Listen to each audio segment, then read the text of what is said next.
warahmatullahi wabarakatuh. Oke, Bapak Ibu guru hebat, alhamdulillahirrahmanirrahim. Saya ucapkan terima kasih atas waktunya. Bapak Ibu guru udah berkenan di tempat ini di acara diseminasi aksi nyata budaya positif di SDN 1 Gesik.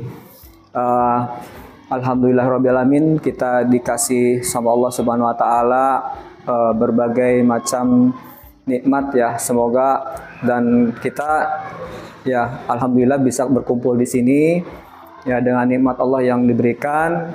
Kemudian salawat serta salam kita curahkan kepada junjungan kita Nabi Muhammad SAW, sahabatnya, para dan kita umatnya di akhir zaman. Bapak Ibu guru semuanya yang saya hormati, langsung saja di sini saya akan Bapak Ibu, saya di sini akan sharing ya sama Bapak Ibu. Ya, jadi saya akan menyampaikan informasi terkait dengan kegiatan saya yang sudah berjalan mungkin beberapa bulan berlalu ya. Mungkin perkenalkan, nama saya Suryadi ya, dari calon guru penggerak angkatan 9 Kabupaten Cirebon. Nah, di sini saya banyak sekali belajar dari kegiatan ini, alhamdulillah. Kemudian makanya hari ini saya ingin sharing sama Bapak Ibu semuanya. Ya, langsung saja kita mulai saja Bapak Ibu ya. Tapi mungkin sebelum mulai kita baca doa dulu aja bersama-sama. Mungkin ya. Boleh mau dipimpin sama Ibu Bu Fani boleh. Supaya kegiatan hari ini berjalan dengan baik. Bangga Bu Fani. Marilah kita belajar dan bersama Tuhan.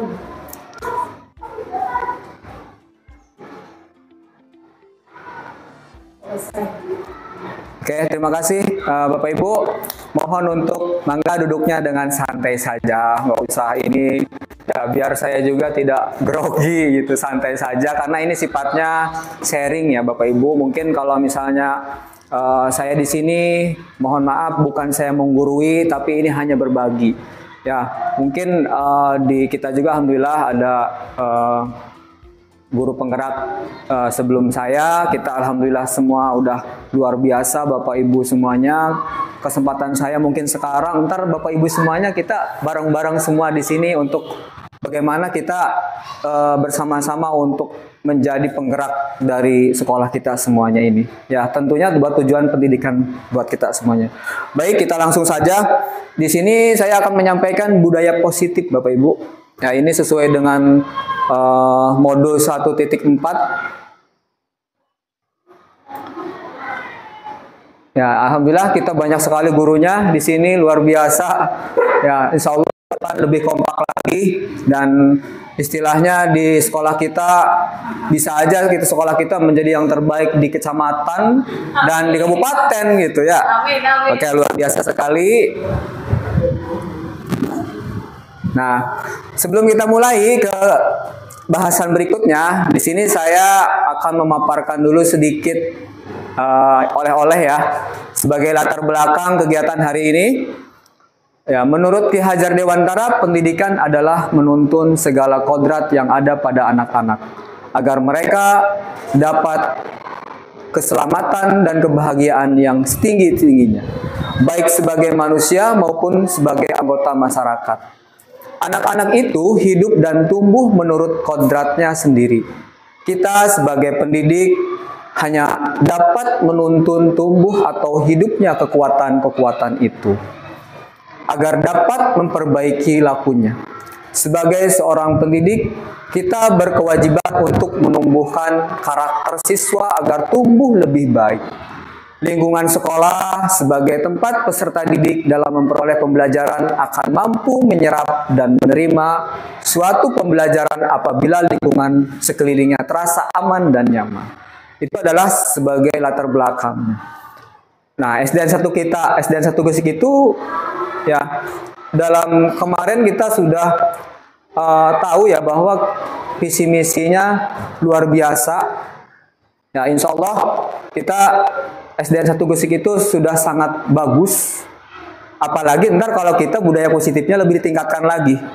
Ya, mungkin itu sebagai latar belakang. Nah, tujuan dari aksi nyata ini adalah sebagai berikut: mewujudkan pembelajaran yang berpihak pada murid. Peserta didik diberi kebebasan untuk mencurahkan pendapatnya dalam membuat keyakinan kelas, membentuk karakter-karakter positif melalui kebiasaan-kebiasaan positif di lingkungan sekolah, menumbuhkan motivasi intrinsik pada siswa dalam disikap disiplin, membentuk yang mandiri dan bertanggung jawab. Ini adalah tujuan yang akan kita capai ya. Kemudian ada tolak ukurnya di sini sebagai indikasinya. Ya, yang pertama, siswa menjalankan keyakinan dengan penuh tanggung jawab. Ya, Bapak Ibu, di awal kemarin kita di tahun ajaran baru, Bapak Ibu sudah membuat yang namanya keyakinan kelas atau yang namanya kesepakatan. Itu luar biasa ya Bapak Ibu. Sebelum membuat keyakinan juga tentunya Bapak Ibu sudah mengidentifikasi bahwa siswa-siswinya seperti apa, ya, tahu gaya belajar dan yang lainnya. Nah, di sini yang akan sebagai indikasinya tadi ya, kita keyakinan kelas itu adalah sebagai nilai tertinggi dalam keyakinan di dalam kelas itu. Jadi siswa akan mempunyai pemikiran bahwa mereka mempunyai keyakinan yang akan mereka pegang sebagai tolak ukur berbuat sesuatu dalam kelas itu. Kemudian kegiatan pembelajarannya menyenangkan dan berpihak pada murid. Nah, mungkin ini sudah berjalan di kelas Bapak Ibu semuanya ya, di sekolah kita. Kegiatan pembelajaran di kelas berjalan aman dan nyaman. Ini sebagai tolak ukur yang akan kita capai. Nah, di sini ada manfaatnya. Ya, manfaatnya bertumbuh kembangnya sikap saling menghormati, terbangun pemahaman kesadaran diri, terbentuknya sikap tanggung jawab, mengoptimalkan keterampilan hidup, keterampilan sosial, keterampilan bertanggung jawab, keterampilan menyelesaikan permasalahan bagi peserta didik, menurunkan potensi peserta didik menjadi pelaku dan korban kekerasan, perundungan, dan lain sebagainya. Para pendidik dan tenaga pendidikan mendapatkan persepsi dan cara baru yang lebih ramah anak dalam layanan pendidikan dan membina pemikiran perilaku peserta didik yang ada di SD kita.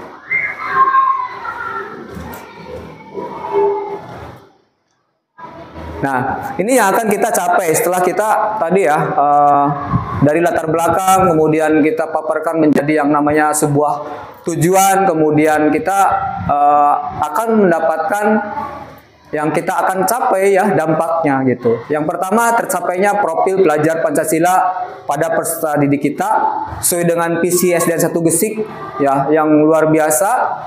Kemudian yang selanjutnya, tercapainya kualitas pembelajaran baik bagi para pendidik maupun peserta didik di sekolah. Tercapainya iklim keamanan, iklim kebinekaan yang budaya di satuan pendidikan kita, terbentuknya ekosistem satuan pendidikan sebagai lingkungan belajar yang aman, nyaman, menyenangkan, dan inklusif.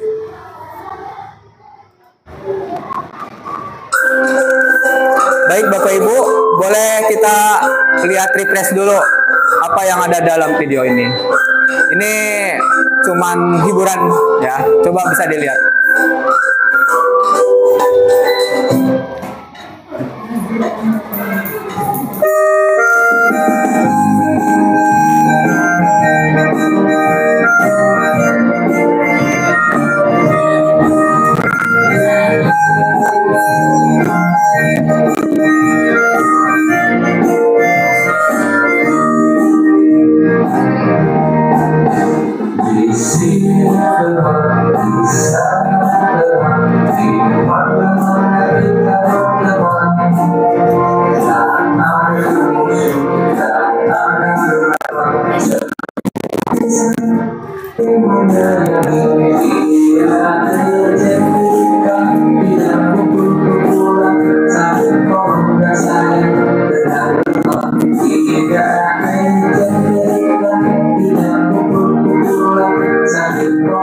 Saya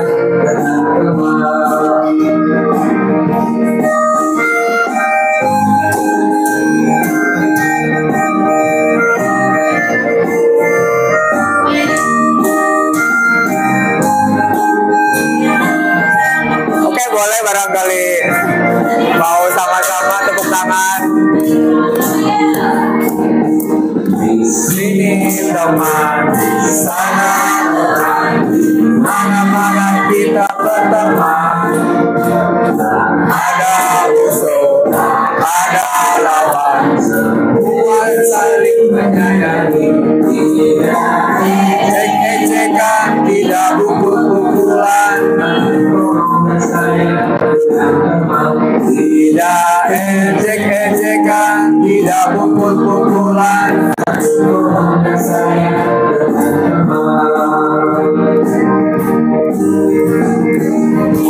Oke, terima kasih.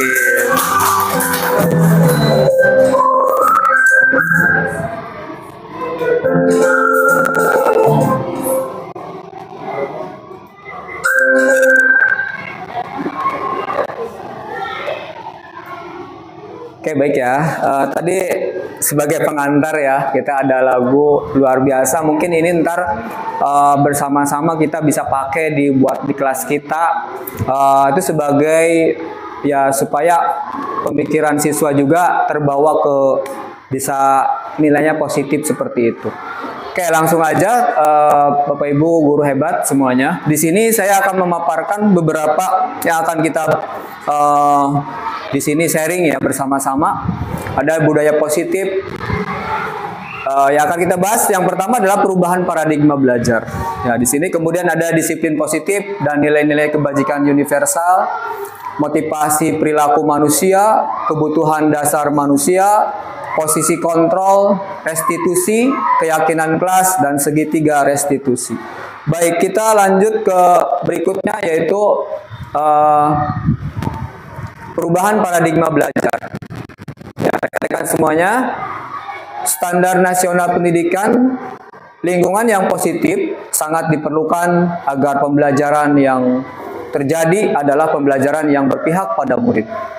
Ya, sebagaimana tertuang dalam standar proses nasional, ya, standar nasional pendidikan pasal 12, yaitu pelaksanaan pembelajaran sebagaimana dimaksud dalam pasal 10 ayat 2 huruf B diselenggarakan dalam suasana belajar yang interaktif, inspiratif, menyenangkan, menantang, memotivasi peserta didik untuk berpartisipasi aktif.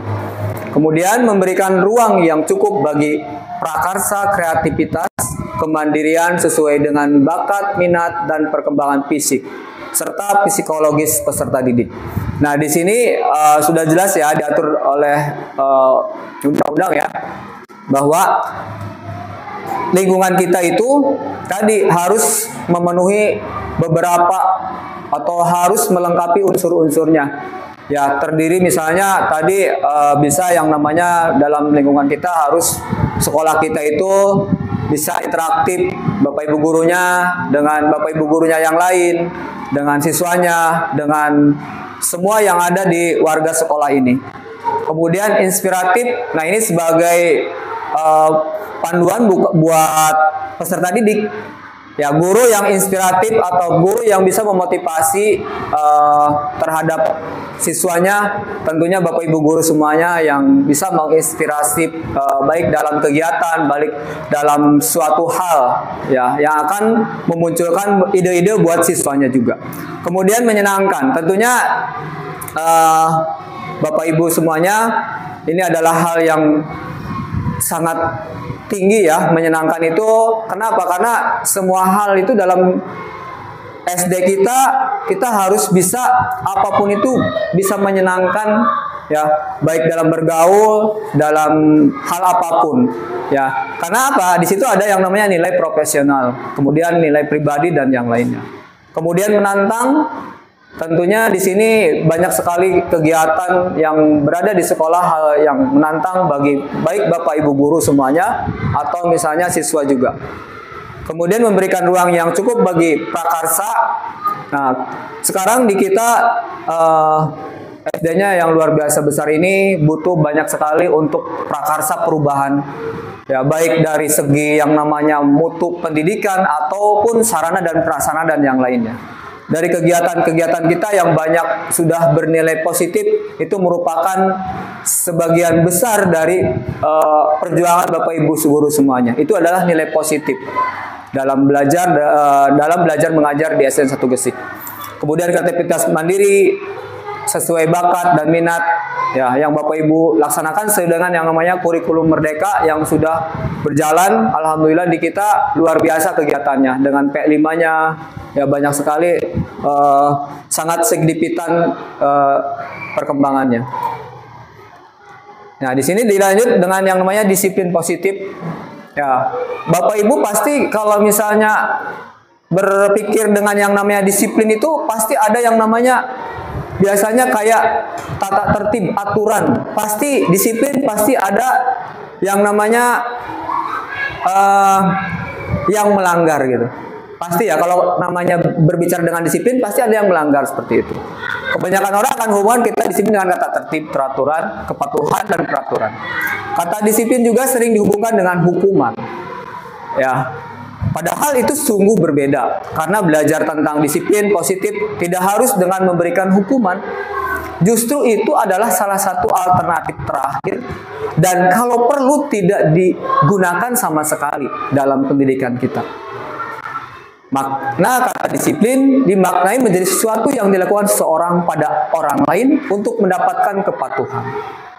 Nah, kita cenderung menghubungkan kata disiplin dengan ketidaknyamanan.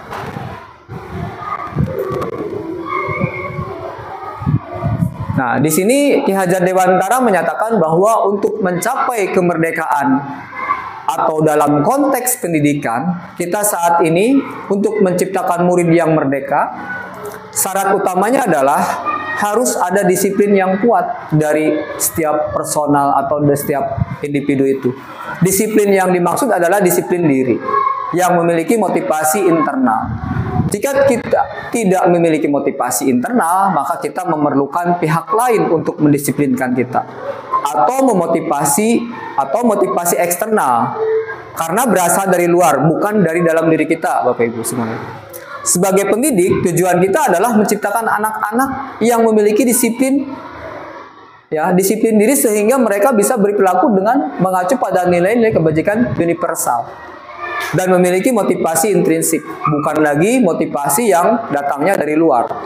Ya, karena di sini rata-rata dari kita adalah bentuk disiplin itu karena kita takut dengan yang namanya hukuman, Bapak Ibu. Termasuk mungkin saya juga gitu. Ya, kalau namanya prinsipnya disiplin itu, saya takut bagaimana gitu. Nah, seperti itu. Bukan ke yang namanya tadi nilai tertingginya yaitu dari motivasi diri kita sesuai dengan tadi ya, motivasi intrinsik yang paling tinggi seperti itu kedudukan. Nah, di sini ada profil pelajar Pancasila. Contoh nilai kebajikan, ya tadi udah disiplin, sekarang ke nilai kebajikan yang universal itu. Saya mengambil dua nilai kebajikan yang ada di dua organisasi. Yang profil pelajar Pancasila ada di ya kita ya dalam pendidikan yang sekarang dalam kurikulum Merdeka itu ya, beriman dan bertakwa Tuhan Yang Maha Esa, berakhlak mulia, mandiri, benar kritis, berkebinekaan global, bergotong royong, kreatif. Kemudian satunya saya mengambil nilai kebajikan dari organisasi lain. Ya, yaitu 9 pilar karakter Indonesia Heritage Foundation atau IHF gitu. Cinta Tuhan dan segenap ciptaannya. Sebenarnya di sini tidak jauh dalam isinya. Ya, kalau emang diruntut itu ada kesamaannya. Nah, cuman di sini namanya beda organisasi. Tentunya apa yang dititik beratkan di dalam organisasi tersebut akan dimunculkan sesuai dengan profilnya gitu. Nah, ini adalah sebagai gambaran bahwa tadi nilai kebajikan itu berbeda-beda dalam suatu organisasi. Tapi intinya adalah sama ya, yang ingin dicapainya sesuai dengan tujuannya. Di sini ada yang namanya motivasi perilaku manusia. Ya, jadi manusia itu mempunyai motivasi atau motif untuk melakukan sesuatu. Ada dalam disiplin ya. Diana Gosen dalam bukunya Restructuring School Discipline. Nah, ada 3 motivasi perilaku manusia. Yang pertama, menghindari ketidaknyamanan atau hukuman. Tadi ya, sesuai dengan kata disiplin, bahwa disiplin itu kita itu takut dengan hukuman gitu. Nah, ini berarti adalah tingkat terendah dari motivasi diri kita, ya, motivasi perilaku kita. Saya takut karena hukuman, jadi saya harus seperti apa gitu. Nah, biasanya orang yang memotivasi perilakunya untuk menghindari hukuman atau ketidaknyamanan akan bertanya, apa yang akan terjadi apabila saya tidak melakukannya? Ya, saya tidak bisa, misalnya saya tidak piket, apa yang terjadi pada saya? Ya, atau ini adalah nilai motivasi yang paling rendah, ya, paling dudukannya paling bawah gitu. Sebenarnya mereka sedang menghindari permasalahan yang mungkin muncul setelah terjadi tadi, ya. Misalnya mereka tidak terpenuhinya kebutuhan mereka, atau bila mereka tidak melakukan tindakan tersebut, mereka motivasinya ini bersifat eksternal. Jadi ini adalah motivasi yang paling rendah kedudukannya. Selanjutnya ada lagi yang namanya motivasi yang kedua, ya, sesuai tadi ya yang Diana Gosen disampaikan. Yang kedua adalah untuk mendapatkan imbalan. Nah, ini yang kadang di kita juga di kelas, ya, ada beberapa siswa yang kadang hanya imbalan aja yang mereka inginkan. Dalam pikiran mereka, kalian ntar dapat apa gitu, misalkan mau maju ke depan gitu. Nah, ini motivasinya masih rendah juga. Jadi motivasi orang-orang itu ntar ada yang paling tinggi, ya. Itu. Jadi motivasi yang paling rendah tadi, yang pertama adalah karena dia takut hukuman atau karena tidak disiplin itu tadi. Yang kedua adalah tadi hanya ingin mendapatkan imbalan atau penghargaan dari bapak ibu gurunya, itu kalau siswa, ya, atau yang lainnya. Orang dengan motivasi ini akan bertanya, apa yang akan saya dapatkan dari orang lain, ya, atau dapatkan apabila saya melakukannya. Ya, dapat hadiah, dapat surprise, atau dapat door prize dan yang lainnya. Itu yang banyak terjadi di siswa, mungkin karena ya tadi nilai mereka itu masih motivasinya masih sifatnya dari orang lain, bukan dari motivasi intrinsik, ya.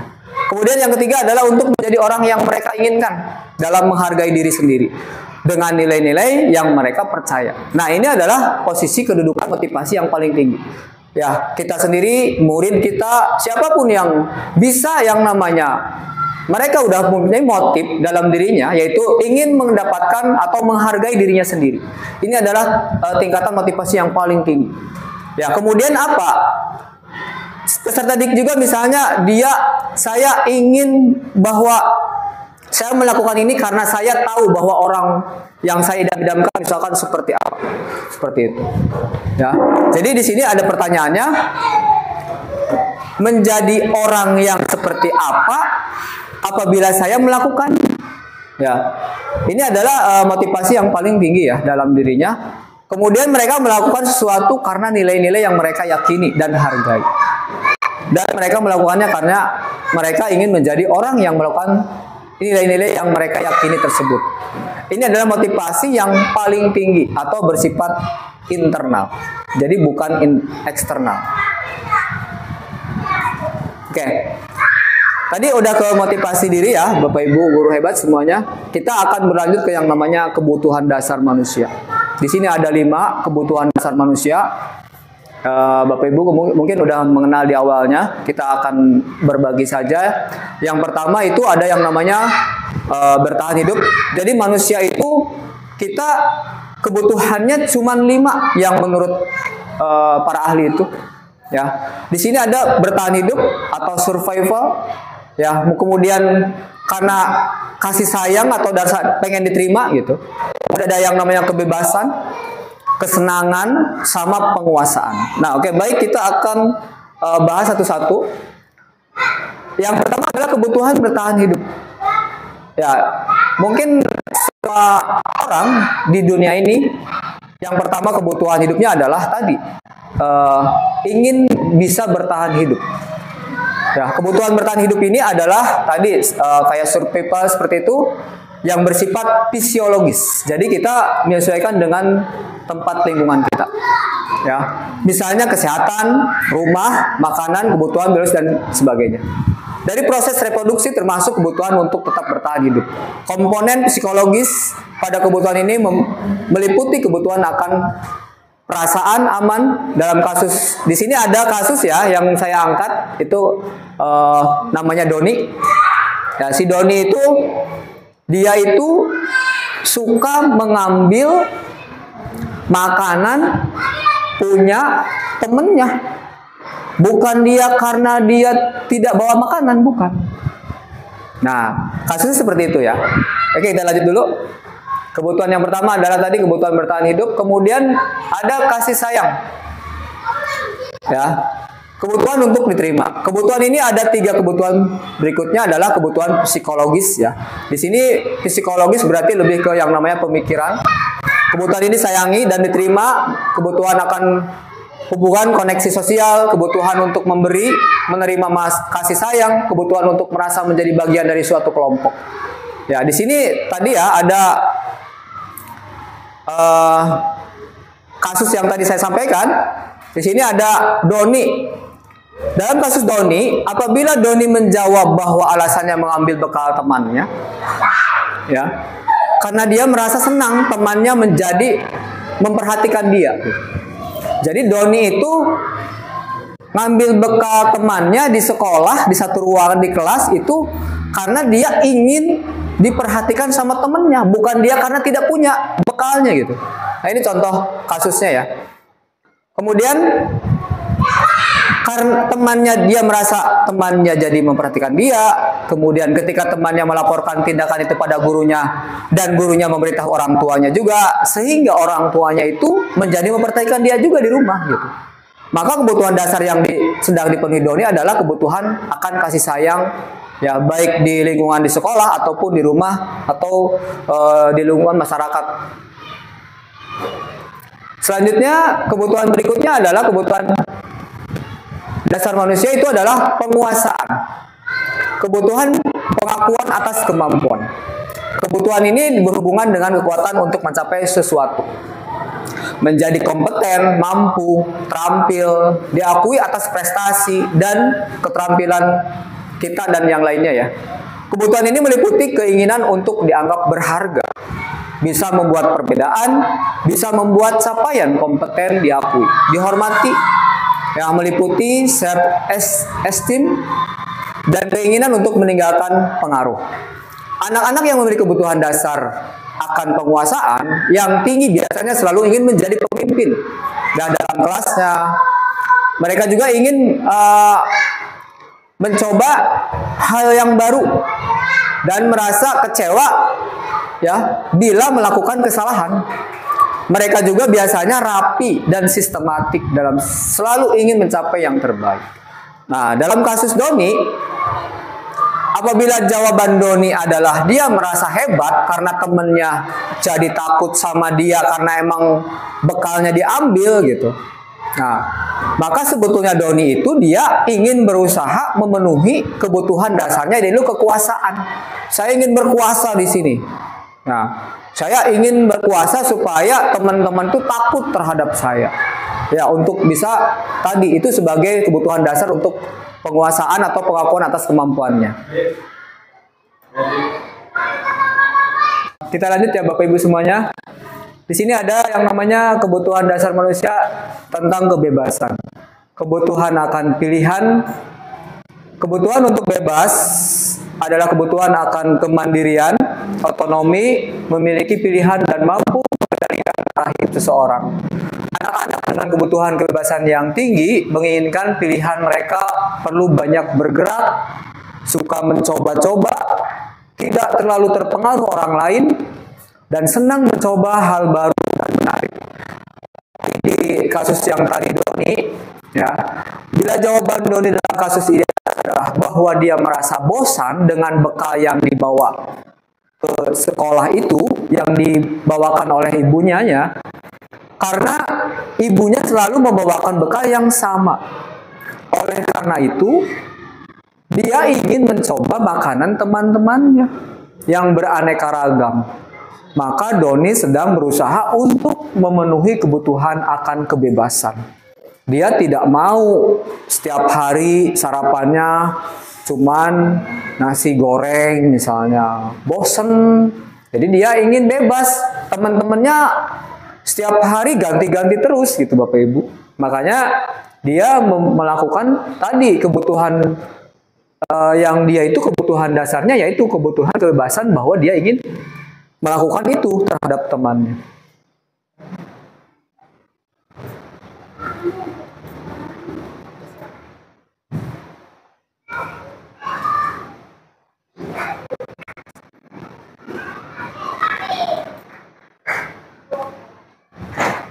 Oke, baik Bapak Ibu.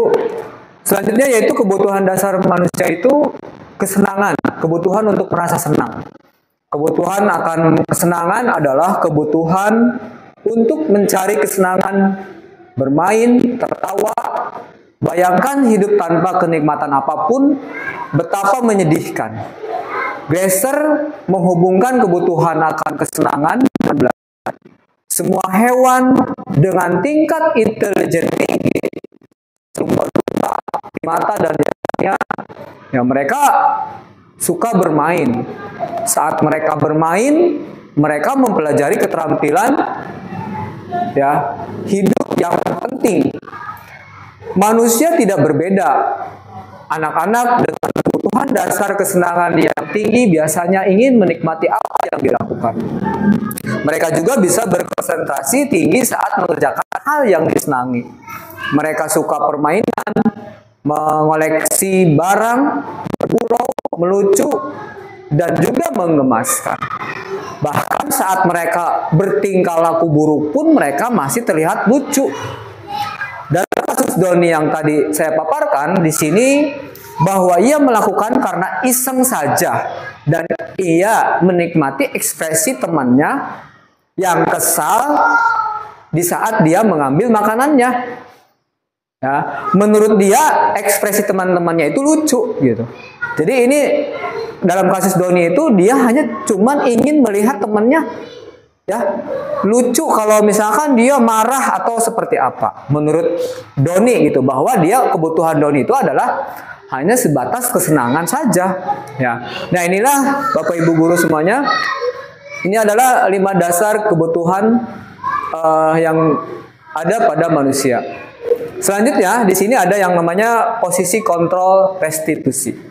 Nah, sebelum kita mempelajari 5 posisi kontrol guru dalam pendidikan kita di sekolah, kita melihat tayangan berikut. Bapak Ibu semuanya.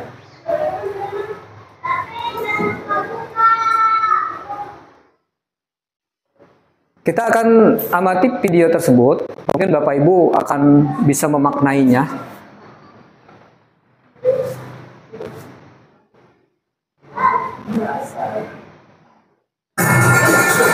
Ibu sudah pernah bilang kan sama kalian semua, kalau ibu sengaja mengambil yang pertama untuk mata pelajarannya itu, untuk melatih kalian disiplin. Kalian tahu kan peraturannya ibu? Kalau ibu tidak akan mulai pelajaran kalau masih ada yang terlambat. Kalian tahu kan? Jadi ibu bilang kan? Kenapa kalian bilang?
Selamat pagi anak-anak.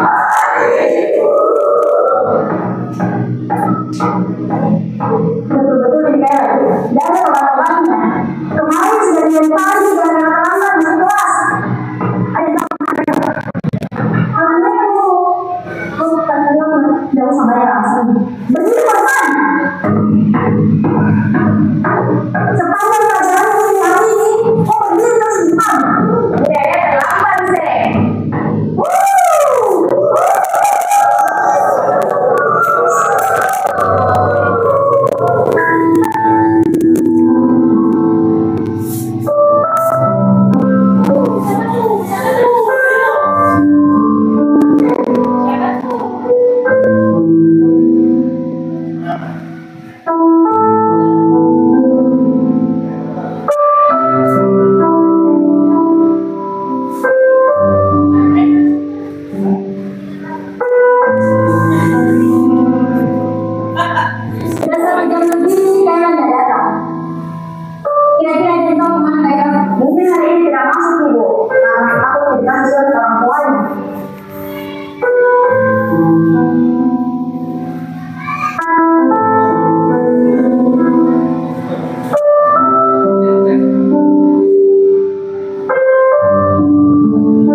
Sekarang jelaskan dulu pada kita semua di sini kenapa kok selalu terlambat dan malam-malam kita nggak masuk. Kayla, jelaskan kok. Jawab kok. Kau kan gak teman-teman. Hanya dari saya, kalian semua gak belajar.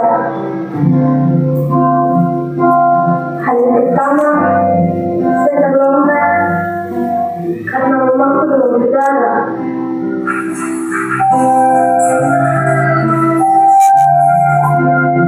Harus datang ke rumah sakit.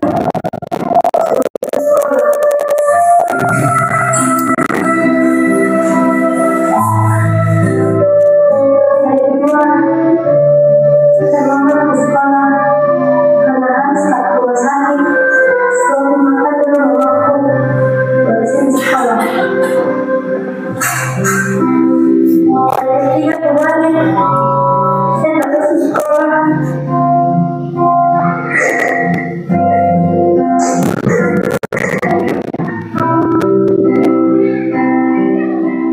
Aku harus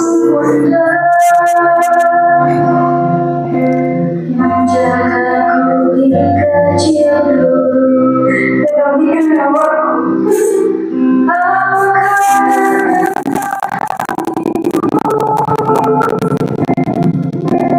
di sini aku terjatuh.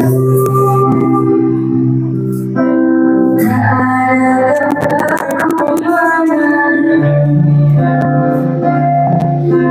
Tangisku dalam sendiriku.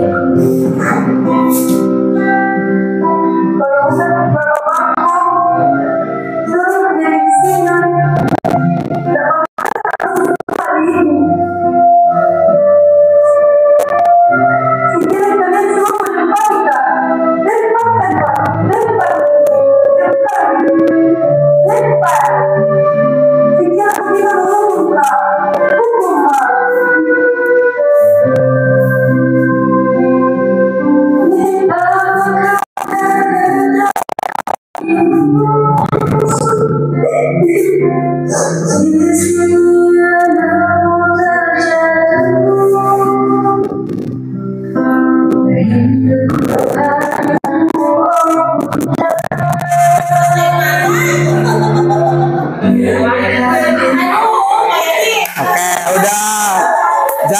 nangis Bapak Ibu semuanya. Ya, ini kita udah Bapak Ibu semuanya ya. Pendapat Bapak Ibu sebagai guru dari tayangan tadi seperti apa coba? Kira-kira ada yang mau disampaikan dari Bapak Ibu semuanya? Ini sangat menyentuh hati kita semuanya ya Bapak Ibu ya. Kenapa? Karena dalam kegiatan kita dalam pembelajaran itu kadang kita mengedepankan ego kita masing-masing. Ya mungkin kita bisa menjawab pertanyaan yang ada di depan ini. Oke, kita lanjut ya Bapak Ibu semuanya. Nah di sini ada beberapa hal ya, 5 posisi kontrol guru. Ya di sini tadi ada posisi guru itu sebagai penghukum. Ada yang kedua, ada yang posisi guru itu sebagai pembuat rasa bersalah siswanya. Kemudian ada posisinya sebagai temannya. Selanjutnya ada sebagai pemantau dan yang terakhir adalah sebagai manajer. Baik, kita akan lanjut. Baik ya, Bapak Ibu semuanya. Di sini ada seorang guru atau Bapak Ibu guru itu posisinya sebagai penghukum. Mungkin refleksi dari video tersebut yang tadi kita saksikan Bapak Ibu semuanya. Ya, suara dari guru tersebut, kemudian intonasi dan yang lainnya. Yang kita amati dari video tersebut tadi bisa dilihat ibu tersebut tidak biasanya mungkin intonasinya dalam sehariannya gitu. Tapi beda dengan orang yang mempunyai yang namanya intonasi tinggi setiap hari gitu. Kalau misalnya orang tadi Bapak Ibu guru yang tadi itu nadanya tinggi, kemudian tadi ada bahasa tubuh, kemudian ya tadi ya ada matanya mungkin lebih ini lagi, ya lebih tajam lagi, kemudian tadi menunjuk-nunjuk, ya istilahnya berkata-kata menghardik. Nah ini disampaikan di depan kelas juga gitu. Nah terlambat, nah ini sebagai gambaran saja. Nah ini kasusnya berbeda ya, tapi tadi sebagai ilustrasi saja Bapak Ibu semuanya. Terlambat lagi, pasti terlambat lagi. Ini kalimat yang akan muncul dalam posisi kontrol sebagai kapan bisa datang tepat waktu. Tanyakan kepada diri Anda, bagaimana perasaan murid bila guru berbicara seperti itu. Termasuk kita pribadi, Bapak, kalau ada orang yang berbicara kepada kita, ya kita udah gitu. Kemungkinan murid marah dan dendam. Ya ini yang akan terjadi pada murid kita itu. Dia marah, dendam, atau bersifat agresif yang di luar kontrol gitu. Bisa jadi sesudah kembali duduk dia, murid tersebut akan mencoret-coret bukunya, menyobek-nyobeknya, sampai mungkin tidak mau belajar lagi. Ya. Kemudian mencoret-coret mejanya. Lebih buruk lagi, sepulang sekolah, murid tersebut bisa saja sambil lewat ketemu sama motor Bapak Ibu semuanya, kemudian digores seperti itu, atau mobil Bapak Ibu semuanya digores. Karena apa? Karena dalam hatinya tadi udah sakit hati itu, ya. Jadi Bapak Ibu guru akan bisa mengalami posisi seperti ini, ya. Sebelum kita beranjak ke posisi kontrol berikutnya. Ya ini yang mungkin kadang terjadi di mana-mana seperti itu. Oke, baik, kita selanjutnya. Posisi kontrol berikutnya adalah pembuat merasa bersalah. Di sini ciri-cirinya biasanya nadanya sudah mulai memelas. Ya, halus, tidak seperti yang tadi sebagai posisi yang namanya sebagai penghukum seorang guru itu. Halus, sedih, bahasa tubuhnya, kemudian dia bisa merapat ke siswanya seperti ya. Jadi tidak kayak tadi bentak-bentak menghardik, itu perbedaan seperti itu. Nah, di sini misalnya perkataannya seperti ini. Adik, kamu ini bagaimana ya? Kamu sudah berjanji dengan ibu tidak akan terlambat lagi. Kamu kenapa? Ya, senang sekali mengecewakan ibu. Ibu benar-benar kecewa sekali sama kamu. Ya, bagaimana perasaan murid bila tegur seperti semacam ini? Nah, ini akan yang terjadi. Tentunya siswa tersebut itu akan murid itu akan merasa bersalah. Ya. Bersalah telah mengecewakan ibu gurunya, mungkin teman-temannya. Kemudian di sini kadangkala sikap seperti ini lebih berbahaya daripada tadi posisi seorang guru sebagai penghukum. Ya, karena emosi akan tertanam rapat di dalam hatinya, kemudian murid menahan perasaan tersebut. Kenapa? Karena emang tidak enak sama ibu gurunya. Tidak seperti murid dengan penghukuman tadi ya, di mana murid bisa menumpahkan amarahnya. Kenapa? Karena tadi sudah dimarahin. Tentunya dia akan menumpahkan amarahnya dengan mencoret-coret bukunya, meja dan yang lainnya. Sampai-sampai motor bapak ibu guru kita semua mungkin bisa aja sambil lewat gitu. Saking apanya? Saking sudah ada dalam hatinya tadi ya ketidaknyamanan. Ya, nah tapi yang posisi pembuat merasa bersalah ini, murid tertekan seperti inilah yang tiba-tiba bisa meletus amarahnya dan bisa menyakiti dirinya sendiri atau orang lain. Ini akan lebih berbahaya. Jadi pembuat merasa bersalah, posisi kontrol sebagai guru itu ini juga sangat tidak dianjurkan buat kita semuanya. Selanjutnya posisi kontrol ya, guru itu sebagai temannya. Nah, di sini ciri-cirinya adalah nada suaranya udah mulai ramah, akrab, bercanda, kemudian tadi ya istilahnya suka kayak bergurau seperti itu. Ini contohnya, Adi, ayolah, bagaimana sih kamu? Kemarin kamu sudah janji sama Bapak. Bukan apa?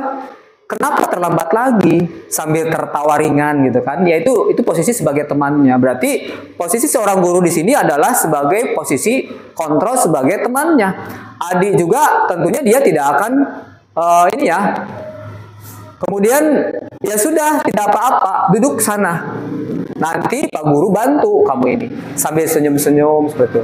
Nah, perasaan siswanya jika posisi guru sebagai kontrol, ya kesalahan mereka itu sebagai teman. Nah, di sini kita bisa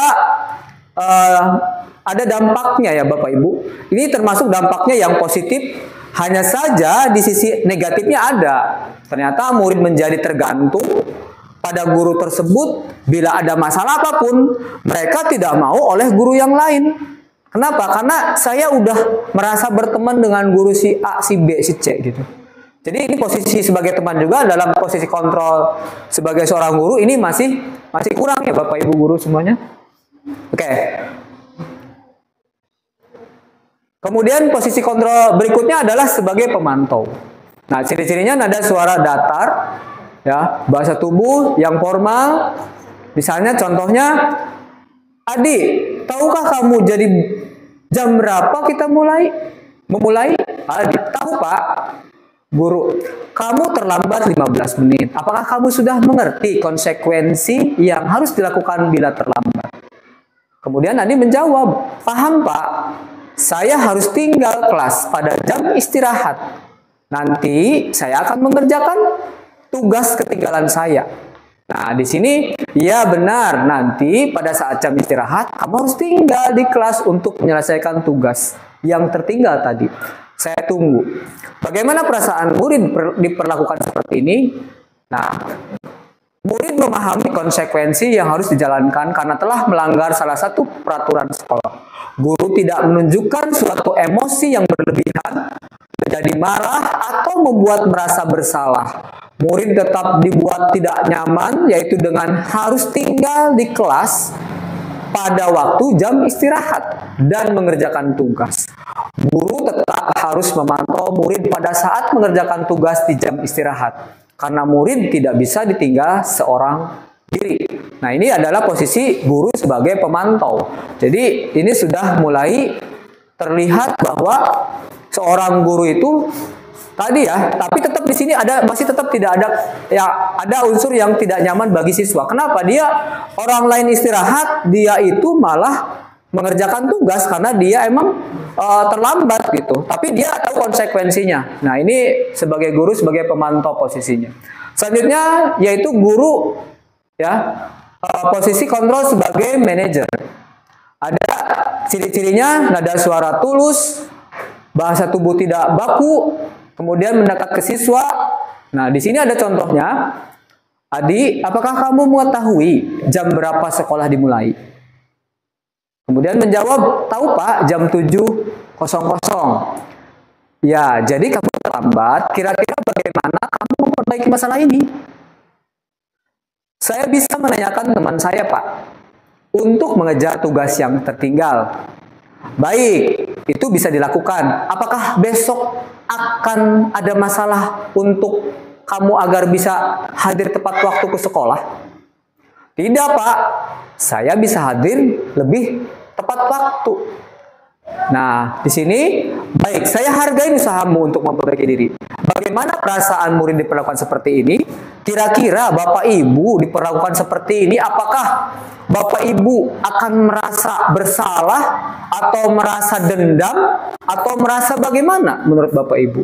Nah, di sini pada posisi manajer, ya seorang guru itu harus yang seperti ini nih, yang akan kita kembangkan Bapak Ibu. Pada posisi manajer maka suara guru itu sebaiknya tulus. Tidak perlu marah, tidak perlu meninggikan suara, apalagi menunjuk-nunjuk jari ke murid. Bertolak pinggang atau bersikap seolah-olah menyesal. Tampak sedih sekali akan perbuatannya. Murid ataupun bersenda gurau menempatkan diri sebagai teman murid. Fokus pada murid, bukan untuk membahagiakan guru atau orang tuanya. Murid sudah mengetahui adanya suatu masalah dan sesuatu perlu terjadi. Ya, bila guru mengambil posisi pemantau, guru akan melihat apa konsekuensi, apa peraturannya. Namun pada posisi manajer, guru akan mengembalikan tanggung jawab pada murid untuk mencari jalan keluar permasalahannya. Tentu dengan bimbingan guru. Nah, di sini ya Bapak Ibu nah posisi manajer adalah posisi yang sangat tinggi ya Bapak Ibu semuanya. Kemudian ini kita lanjut ke keyakinan kelas. Ini yang sudah dilaksanakan di sekolah kita.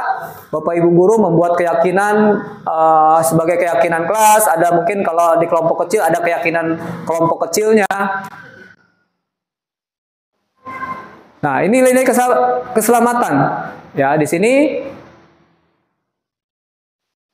ini nilai keselamatan atau kesehatan, inilah yang disebut sebagai suatu keyakinan. Jadi entar keyakinan kelas itu beda dengan yang namanya peraturan kelas Bapak Ibu. Kalau keyakinan kelas itu biasanya sifatnya positif kata-katanya. Kalau misalnya peraturan kelas itu tadi sifatnya entar ke arah yang namanya kayak peraturan kedisiplinan. Pasti anak-anak ada yang melanggar gitu. Tapi kalau keyakinan karena sudah disepakatin bareng-bareng dengan misalnya membuat yang namanya kita buat keyakinan kelas.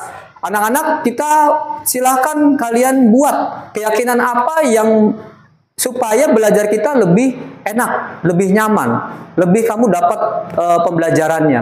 Anak-anak pasti akan mengacungkan tangan atau mereka ini Pak, ini Bu, seperti itu ya. Kemudian keyakinan itu kita buatkan bisa di poster atau di mading atau di ini dalam kelas ya.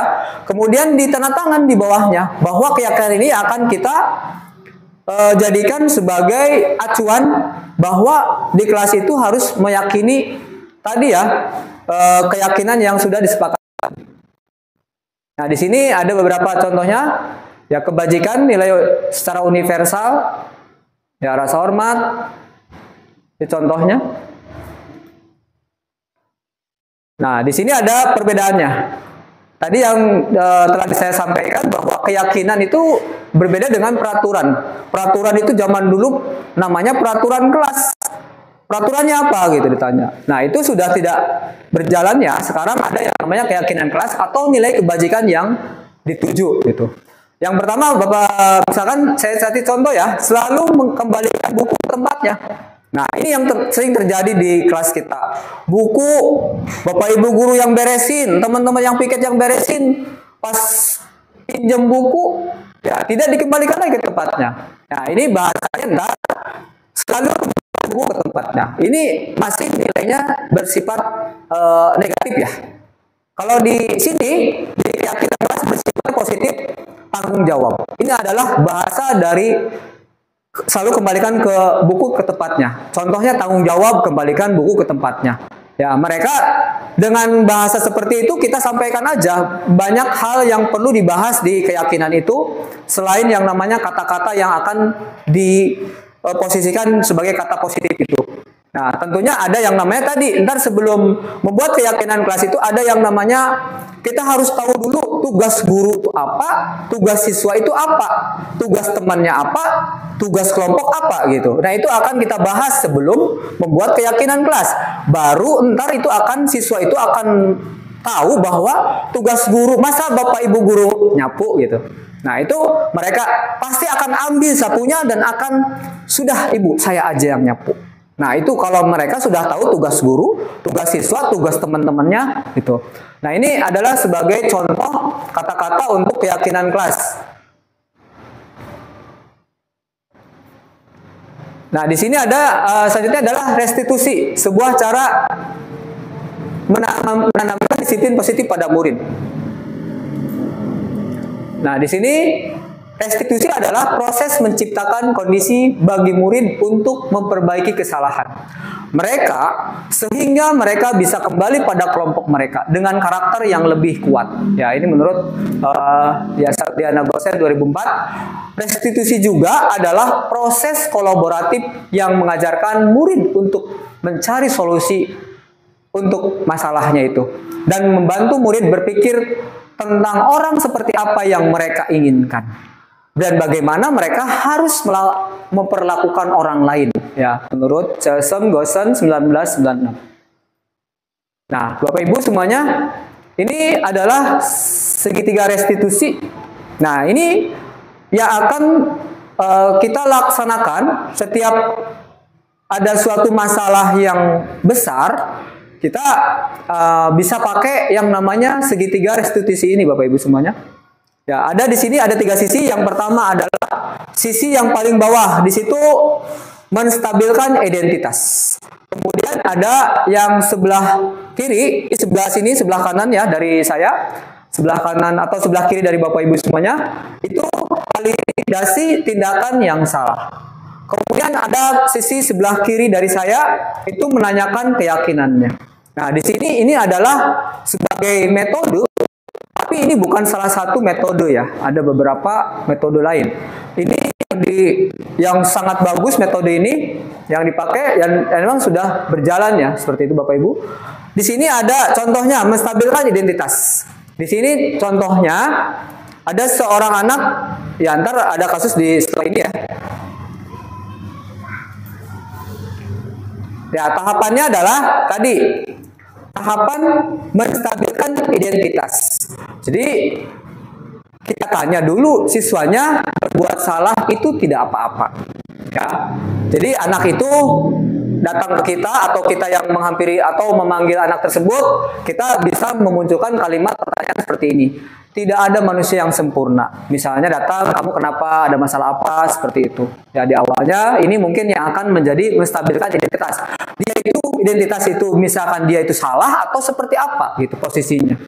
Ya. Kemudian dilanjut validasi tindakan yang salah.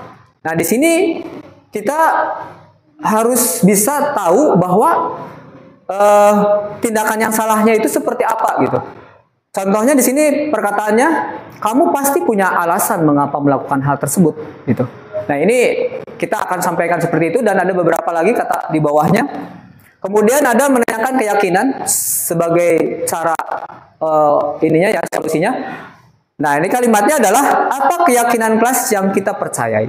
Setelah keyakinannya anak tahu bahwa sudah dibuat keyakinan dalam kelas atau dalam sekolah, maka anak akan mempunyai dasar dalam pemikirannya bahwa dia akan berpikir, oh iya saya sudah berbuat masalah dengan melanggar keyakinan seperti ini. Nah, kemudian selanjutnya ya, keyakinan itu tentunya ntar anak akan tahu sendiri ya, tahu sendiri kesalahannya. Kemudian kita dituntut untuk tadi membantu menyelesaikan masalahnya. Tapi anak sendiri akan, misalnya seorang anak misalkan bermasalah, kamu sudah tahu itu melanggar atau ya tidak sesuai dengan keyakinan yang kamu percaya, keyakinan apa? Misalnya tidak bertanggung jawab misalnya. Ya tentunya ntar ada anaknya, bagaimana solusi untuk menyelesaikan keyakinan itu? Ya ntar anak dituntut untuk menjawab, saya siap Pak, saya ntar ke depan akan lebih bertanggung jawab lagi. Mungkin itu kalimat akan anak muncul ya, kalau kitanya bukan seperti halnya tidak pakai segitiga restitusi ya. Kita bisa menyampaikan ke anak dengan tidak jelas gitu. Tapi kalau dengan segitiga restitusi itu sangat jelas tahapan-tahapannya dalam tiga posisi segitiga tersebut ya Bapak Ibu semuanya. Oke.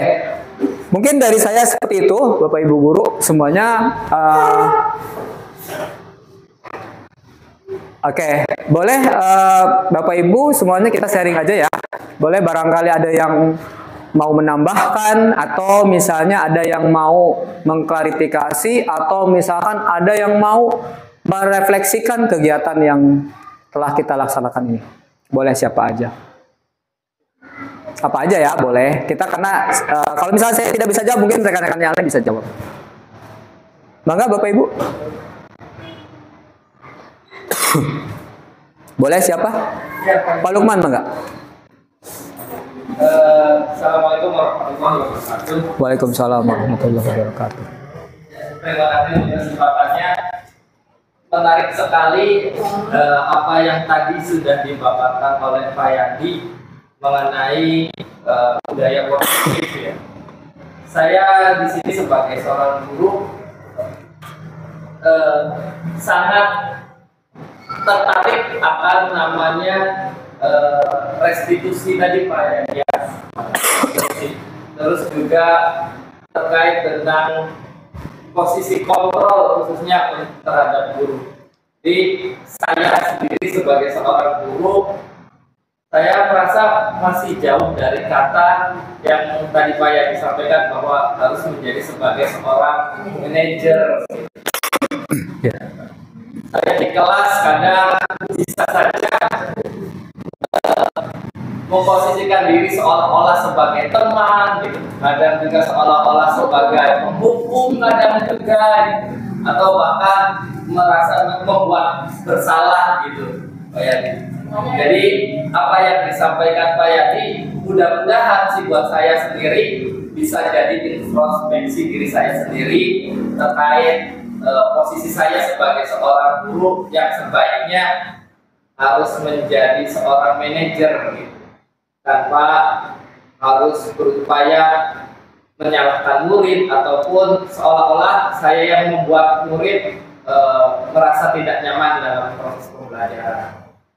Kemudian yang kaitannya tadi dengan restitusi, sejauh ini sih saya selalu berupaya ya untuk menyelesaikan masalah dengan apa yang disampaikan oleh Pak Yani tentang segitiga restitusi itu. Tetapi secara sistematisnya masih jauh gitu ya dari variasi-variasi kalimat yang tadi Pak Yani sampaikan. Ya.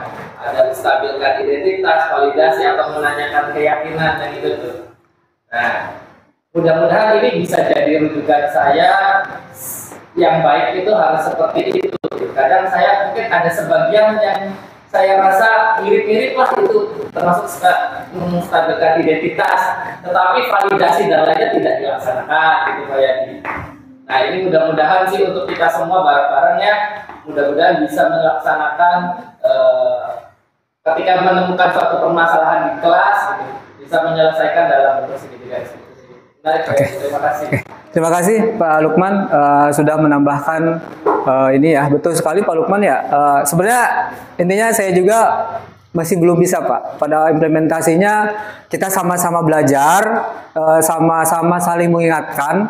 Dan intinya gini, kalau misalkan segitiga restitusi itu tidak semua permasalahan dipakai dengan yang namanya segitiga restitusi itu. Ada poin-poin tertentu yang dengan misalkan kita menyelesaikan dengan mudah gitu. Karena hal yang susah mungkin kita pakai segitiga restitusi. Intinya saya pribadi sama Pak, kita belajar bagaimana untuk memaksimalkan bagaimana suatu masalah itu bisa diselesaikan dengan metode ini gitu, dengan pendekatan segitiga restitusi. Kenapa? Karena ini luar biasa gitu. Kalau misalnya seorang siswa bersalah tapi dia akan selalu berupaya untuk menyelesaikan masalahnya itu. Ya, bukan kita yang harus mencari solusi. Jadi siswanya yang dia, oh saya entarnya besok saya akan bisa lebih bertanggung jawab lagi. Nah, kita cuman mesti stimulus aja, atau kita cuman mengarahkan saja dengan yang namanya tadi dari beberapa ininya ya, bagian dari segitiga itu. Terima kasih banyak Pak Lukman udah menambahkan luar biasa paparannya. Barangkali masih ada, Bangga? Boleh. Boleh, Bangga. Assalamualaikum warahmatullahi wabarakatuh. Saya itu baru paham Pak setelah melihat penjelasan Pak Yedi sekarang ini. Ketika permasalahan saya kelas saya yang kemarin nih Pak ya. Nah, banyak si anak itu sampai begini begitu. Kadang saya menyelesaikannya ketika si anak itu ada yang sampai Pak Yedi tahu sendiri ya, jotos sampai tendang. Saya menyelesaikannya itu pasti dengan emosi. Pasti dengan emosi. Makanya setelah beberapa kali saya mendapatkan masalah yang akhirnya saya tuh ke Pak Yedi. Pak Yedi tolong selesaikan. Oh ternyata benar ya, Pak Yedi menyelesaikannya dengan cara segitiga restitusi ini ya Pak ya. Jadi menyelesaikan masalah si anak itu tidak bisa kita semena-mena menyalahkan ini yang ini salah gitu ya. Kita diberi pemahaman apa segala macam. Saya baru paham dari ini. Terima kasih Pak Yedi. Oke, terima kasih banyak Bu Isti. Betul ya Bu Isti, kita sama-sama belajar. Saya juga tadi betul yang disampaikan Pak Lukman, kita sama-sama belajar dan saling mengingatkan. Ya, misalkan ntar Bu Isti atau teman-teman yang lain punya informasi tentang hal apapun, bisa kita sharing lah untuk bagaimana supaya kita bisa mengimplementasikan pada intinya. Ya, kalau teori itu berbeda tentunya di lapangan seperti apa. Kita di dalam kasus seperti yang tadi misalnya ada yang namanya kebutuhan dasar manusia juga seperti kasus Doni gitu. Itu kadang kita tuh tidak ngeh gitu seperti apa. Kemudian ada lagi tadi seperti yang namanya video yang tadi sangat luar biasa membuat hati kita menjadi lah ini gimana gitu ya, bikin kalau nggak ada orang mungkin bisa nangis gitu seperti itu. Udah nangis Bu ya? Oke. Itu kadang kita tuh selalu egois Bapak Ibu, termasuk saya juga seperti itu sebelum saya minimal mempelajari tentang ini. Luar biasa, kenapa harus seperti ini gitu. Ternyata mereka tuh siswa itu yang tadi di video juga itu masalahnya bukan anak disuruh hadir di sini dengan tepat waktu, sementara kita tidak tahu masalahnya apa. Anak sudah hadir di sini, kemudian kenapa kita malah tidak respon gitu? Harusnya kita tindak lanjuti misalnya tidak hadir sepertama. Mungkin kalau di kita ada nomor HP ya Bapak Ibu. Kalau di tadi tayangan tadi itu sama sekali tidak informasi mungkin ya, karena ini kemana gitu. Berarti saking apa? Saking siswanya itu emang dia keadaan masalah gitu, masalah yang besar gitu. Ya tentunya ini adalah cuman miss saja. Seorang guru dia tidak bisa mengadvokasi apa yang tadi siswanya itu terjadi gitu. Makanya, nah itu dia posisinya itu apa? Posisi gurunya sebagai penghukum. Ya di situ anak yang notabene dia masalahnya luar biasa, yang mungkin setiap orang juga pasti nangis. Terjadi pada kita semuanya, di kelas datang malah dilemparin gitu. Siapa yang nggak bakalan, pokoknya mungkin dalam hidupnya anak tersebut tidak akan lupa itu sampai kapanpun, sampai dewasa, sampai kapanpun. Nah itu yang terjadi pada kita dulu ya, mungkin. Jadi kita sekarang kalau ke depan mudah-mudahan kita bisa mengimplementasikan bagaimana cara kita untuk tadi ya menyelesaikan masalah dengan hal-hal yang positif ya Bapak Ibu. biarpun kita punya masalah, tentunya setiap manusia punya banyak masalah, tapi kita harus bisa yang namanya profesionalisme ya dalam pekerjaan. Kita coba gitu. Bukan saya sudah seperti itu, saya di sini ya sama-sama sharing gitu. Jadi tidak misalnya saya sudah belajar ini, saya pengen bareng-bareng kita melaksanakan itu Bapak Ibu semuanya. Karena ya tadi berat. Kalau misalkan saya sendiri atau Bapak Ibu sendiri dengan melakukan ini, tentunya kita tidak ada yang mengingatkan. Ya, kalau kita udah tahu semuanya, alhamdulillah ke depan masalah-masalah yang kecil, yang besar pun kita akan selesaikan dengan baik. Dan tujuannya adalah tadi, ini adalah untuk siswa kita semuanya. Ya, anak bisa nyaman, tenang di lingkungan yang mereka inginkan. Mereka hidup di sekolah tempat kedua dari mereka. Kalau mereka tidak bisa hidup di sekolah, ya mereka tadi juga kan seperti tadi. Ada yang namanya, saya tuh tidak mau sekolah kalau ibu saya tidak bilang kalau saya pengen jadi insinyur gitu. Karena ibunya udah meninggal ya, ngapain saya sekolah? Pasti dia nggak bakal sekolah, ngapain gitu. Karena kemarin dia ingat terus dengan yang namanya, saya harus sekolah karena ibu saya bilang saya harus jadi insinyur gitu. Nah, masalahnya di kita, Bapak Ibu guru, kita temennya gitu, tidak menyelesaikan masalah dengan sikap, dengan baik, dengan bagaimana caranya supaya masalah itu bisa terselesaikan. Mungkin itu aja ya Bapak Ibu semuanya. Dari saya ucapkan terima kasih banyak sekali lagi. Semoga Bapak Ibu semuanya, kita semuanya dikasih kesehatan selalu menjalankan tugas dengan sebaik-baik, semaksimal kita. Kemudian kita bisa mengimplementasikan apa yang mungkin tadi saya sampaikan bersama-sama. Ya, saya, Bapak Ibu semuanya, dan mudah-mudahan ntar Bapak Ibu semuanya dalam pelaksanaannya kita bersama-sama untuk saling kolaborasi ke depannya. Ya, tidak ada masalah di sekolah kita dan akan nyaman, pembelajaran lebih enak lagi, anak-anak kita lebih tujuan untuk murid itu tercapai seperti itu. Oke, terima kasih Bapak Ibu semuanya. Saya mohon maaf ya, banyak kekurangan, kehilapan, kemudian banyak kata-kata yang kurang berkenan di hati Bapak Ibu semuanya. Saya mohon maaf sekali. Terima kasih Bapak Ibu guru semua SDN 1 Gesik. Bapak Ibu semuanya hebat luar biasa. Itu aja dari saya. Saya akhiri. Wassalamualaikum warahmatullahi wabarakatuh. Waalaikumsalam warahmatullahi wabarakatuh. Terima kasih Bapak Ibu semuanya.